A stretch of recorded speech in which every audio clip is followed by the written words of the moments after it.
Alors bonjour à tous, alors troisième partie sur le chapitre aménager les territoires ultramarins, avec une troisième partie sur un exemple d'aménagement du territoire, avec le cas de la Réunion qui nous intéressera en particulier. Alors d'abord quelques localisations, donc la Réunion c'est un DROM, donc un département d'outre-mer, il y en a 5, et cela se situe ici, à proximité de l'Afrique, dans l'océan Indien. Avant de commencer ce chapitre, il est nécessaire de maîtriser un petit peu de vocabulaire. Donc s'il fallait retenir 3 mots de vocabulaire, donc d'abord celui d'aménagement du territoire. L'aménagement du territoire, c'est l'ensemble des politiques destinées au développement afin de réduire les inégalités entre deux territoires. Ici, les inégalités entre le territoire métropolitain, la métropole, et les territoires ultramarins, la Réunion dans notre cas précis. Ensuite, la notion de développement durable, donc une croissance qui s'inscrit dans une perspective de long terme, en intégrant des contraintes écologiques et sociales à l'économie. Donc il faut 3 points pour parler de développement durable, l'écologie, le social et l'économique. Et puis un terme qu'on va utiliser fréquemment aujourd'hui, celui d'infrastructure, c'est-à-dire les équipements fondamentaux d'un pays, les routes, les aéroports, le réseau électrique, le réseau Internet, enfin tout ce qui permet de fonder des infrastructures d'un pays. Alors, évidemment, il est clair que les territoires ultramarins et la métropole n'ont pas les mêmes contraintes, les mêmes handicaps, le même développement. Alors, on aurait pu étudier l'exemple du chômage, de l'emploi, avec ici par exemple le taux de chômage en métropole en janvier 2021. Alors évidemment, ça change de trimestre en trimestre, mais en janvier 2021, le chômage en France métropolitaine était de 8,7%, à comparer avec les taux de chômage de la Guadeloupe, 26%, la Réunion, 29%, et même 36% de chômage à Mayotte. Alors c'est l'exemple qu'on aurait pu prendre pour notamment parler des déséquilibres entre la France et les territoires ultramarins. Alors ce n'est pas du tout l'exemple que j'ai choisi ici, on va surtout parler des déséquilibres en termes d'infrastructures, notamment du réseau routier de la Réunion. Alors les infrastructures sont essentielles dans les territoires d'outre-mer pour les relier à la métropole. Alors on a déjà étudié dans la partie 2 l'aéroport de Papeete créé en 1958 pour relier la Polynésie à la France. Et puis on avait vu en 2015 la naissance de la première ligne directe Paris-Mayotte par avion.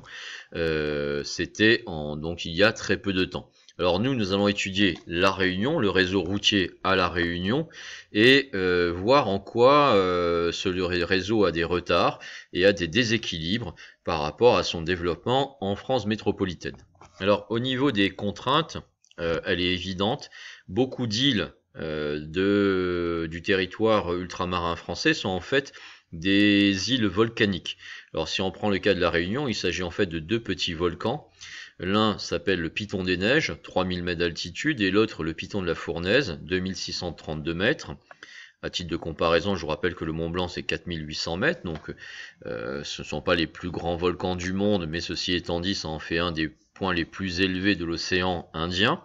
Donc ici, vous avez un relief très élevé, plus de 3000 mètres d'altitude, lié à ces 2 volcans. Alors évidemment, ça se ressent sur le réseau routier, puisque on va aller notamment voir la route nationale 5 à Cilaos, en plein cœur de la Réunion sur le Piton des Neiges.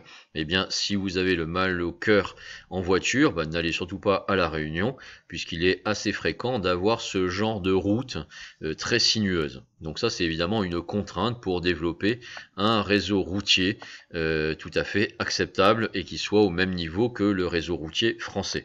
Alors, deuxième type de contrainte, vous avez une explosion de la population, vous avez une explosion des développements en automobile, comme partout sur le territoire français, et donc comme vous avez des réseaux routiers extrêmement limités par le relief, eh bien la Réunion est notamment connue pour ses embouteillages, alors notamment vers la ville principale de Saint-Denis, la ville principale de la Réunion. Donc là, un gigantesque embouteillage jusqu'à cette ville. Alors, la question de l'aménagement du territoire, ce sera notamment ça, comment offrir à la Réunion un réseau routier de niveau français, c'est-à-dire aux mêmes critères, aux mêmes standards que la France métropolitaine, comment développer un territoire, permettre son développement grâce à un réseau routier. Alors cette question, elle n'est pas nouvelle et les investissements sont extrêmement élevés.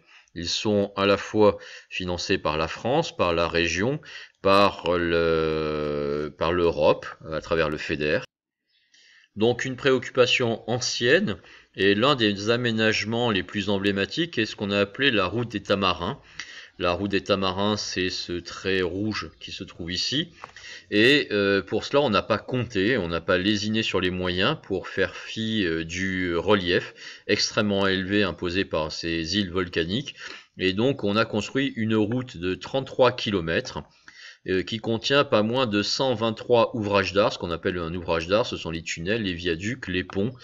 Et donc 123 ponts, tunnels et autres viaducs pour permettre la construction de 33 km de route. Alors l'un de ces viaducs les plus importants, les plus marquants, les plus remarquables, c'est le viaduc de la ravine des Trois Bassins, 174 mètres de long, et tout cela pour permettre le développement et l'aménagement du territoire de la Réunion. Alors ça, c'était une première étape, cette route des Tamarins. L'idée aujourd'hui est encore plus folle. Alors vous voyez ici, vous avez la route des Tamarins que l'on vient d'identifier. Alors l'idée, c'est de continuer, de partir d'ici pour relier la route des Tamarins à la ville principale de la Réunion, c'est-à-dire Saint-Denis.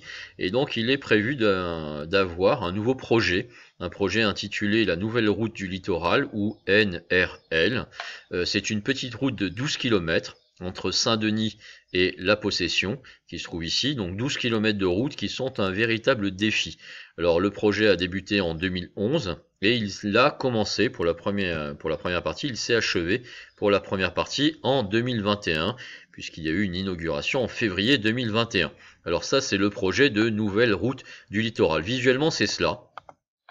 Alors l'idée, c'est de faire contre bonheur bonne chance, eh bien l'idée c'est d'éviter la route qui est très limitée par le relief, et donc de construire directement dans la mer, de gagner de l'espace sur la mer avec un système de pilotis, et donc une route qui aurait quasiment 12 km de long, construite essentiellement sur pilotis, qui permettrait de circuler sur l'océan. Un projet absolument pharaonique, un projet complètement fou. On va parler des critiques en matière d'environnement, en matière sociale, économique, mais une fois le projet achevé, voilà à quoi devrait ressembler la NRL, la nouvelle route du littoral. Donc ça, c'est le projet, construire une nouvelle route littorale assez impressionnante, assez surprenante, mais après tout, s'il faut cela pour le développement des infrastructures de la Réunion, pourquoi pas? Alors, il y a eu des ambitions, il y a également des critiques, c'est ce que nous allons voir aujourd'hui. Alors, nous allons voir une première critique qui est apparue en fait dès le début du projet. C'est un article intitulé La route la plus chère de France, un article de 2014. La facture est salée. 1,6 milliard d'euros pour une route de 12,5 km. Chaque kilomètre construit coûtera donc la modique somme de 135 millions d'euros, soit 1 million le mètre. Vous avez bien entendu, 1 million d'euros pour construire 1 mètre de route sur l'océan. Il faut dire que le chantier relève d'une prouesse technique. Cette route construite sur pilotis est conçue pour résister à des rafales de vent à 150 km/h, à des vagues de plus de 10 mètres. C'est une autre contrainte du territoire de la Réunion, les cyclones, et donc il faut pouvoir résister à des cyclones. Et puis, pourquoi un tel projet? La route actuelle qui va de Saint-Denis au port connaît de fréquents éboulements, c'est normal, vous avez ici un relief montagneux et donc il y a régulièrement plusieurs tonnes de pierres qui tombent sur les routes qu'il faut donc dégager. Et puis deuxième chose, construite en 76, empruntée par 10 000 voitures par jour. Aujourd'hui, elle est fréquentée par plus de 60 000 véhicules. Donc la route n'est plus du tout calibrée pour un développement harmonieux de la ville, de l'île de la Réunion. Alors ce projet, la première partie du projet, pour l'instant il n'y a que 5 km de route qui ont été construites et qui vont être ouvertes à la fin de l'année 2021 aux automobilistes. Mais voilà, vous avez donc l'inauguration du premier viaduc, la première portion du viaduc en mer, ce mois de mars 2021. Alors les critiques ne sont pas fait attendre. Alors ici, on va lire un article de 2015 dans un site qui s'appelle Monsieur Mondialisation qui critique justement tous les effets pervers de la mondialisation et l'effet économique à tout cran. Et là, il critique la NLR qui est d'abord considérée comme une aberration économique. Effectivement, on est sur un prix qui est absolument exorbitant, quasiment 1 million du mètre sur une route de 12 km et demi. Certains experts annoncent déjà que les coûts vont littéralement exploser, hein. On avait prévu 1,6 milliard, ce sera probablement plutôt 3 milliards, parce qu'il y aura forcément des imprévus. Et pour financer cela, l'Europe, avec le FEDER, ça ne suffira pas. La France, avec les fonds structurels de développement régionaux, ça ne suffira pas. En fait, la Réunion s'est endettée pour 40 ans, et c'est ce que dit l'article, au détriment de toutes les autres dépenses dont l'île aurait besoin, la formation, les lycées, le tourisme, le transport en commun. Puisqu'effectivement, on aurait pu faire le choix de développer le tramway ou le train, un choix qui est peu développé du côté de la Réunion. Et puis, troisième chose, une absurdité, ce qui paraît en tout cas injuste et absurde pour les auteurs de cet article. 30% des habitants n'ont pas de voiture, c'est une île qui est extrêmement pauvre, donc très peu d'habitants peuvent s'offrir une voiture, à peine 1 sur 3. Et puis, donc pas de train, pas de tramway, donc on ne développe pas de transport en commun. Et au total, cette route littorale ne serait empruntée que par 4% des Réunionnais. Donc un investissement très très cher, très très coûteux, pour un coût social, un coût économique absolument exorbitant. Deuxième type de critique, alors là c'est plus attendu, c'est la critique environnementale, puisqu'on construit une route dans la mer. Donc là, on va choisir un article d'une association de protection de l'environnement de la Réunion, un article de 2013, et qui fait remarquer que le projet Nouvelle Route du Littoral va perturber, endommager ou détruire des espèces protégées. Effectivement, on va endommager ici le littoral avec ce chantier. Et on remarque qu'il y a plusieurs espèces, comme la baleine à bosse et le grand dauphin de l'Indo-Pacifique, qui fréquentent régulièrement ces côtes et qui seraient tentées de partir de la région, voire même pour être menacées dans leur existence. Et toutes les institutions scientifiques intéressées à l'environnement ont fait remarquer qu'il y avait un risque réel vis-à-vis de ce projet. Alors on peut se poser la question de l'intérêt de l'aménagement. Alors l'intérêt il est réel, hein. Il faut aménager un réseau routier dans un territoire ultramarin qui n'en possède pas. Mais il y a un coût économique exorbitant, il y a un coût social qui n'est pas évident, puisque finalement très peu de Réunionnais possèdent une voiture, et puis il y a un coût environnemental qui pourrait être absolument démesuré. En termes de développement durable, alors je vous rappelle que le développement durable, c'est 3 piliers, c'est l'économique, le social et l'environnemental. Donc le coût économique, endettement, coût très élevé, même s'il y a le développement de la ville de Saint-Denis et un peu d'emploi pour la construction de cette ville. Donc est-ce que là on rentre dans le développement durable? Probablement pas, à cause du coût très élevé de l'endettement. En termes de social, du social, un réseau de transport très fiable, ça peut être utile pour la Réunion, là aussi ça donnerait de l'emploi, donc résoudrait le chômage, mais finalement très peu de Réunionnais ont une voiture, cette route ne profiterait à quasiment personne, donc là aussi on n'est pas dans un objectif de développement durable.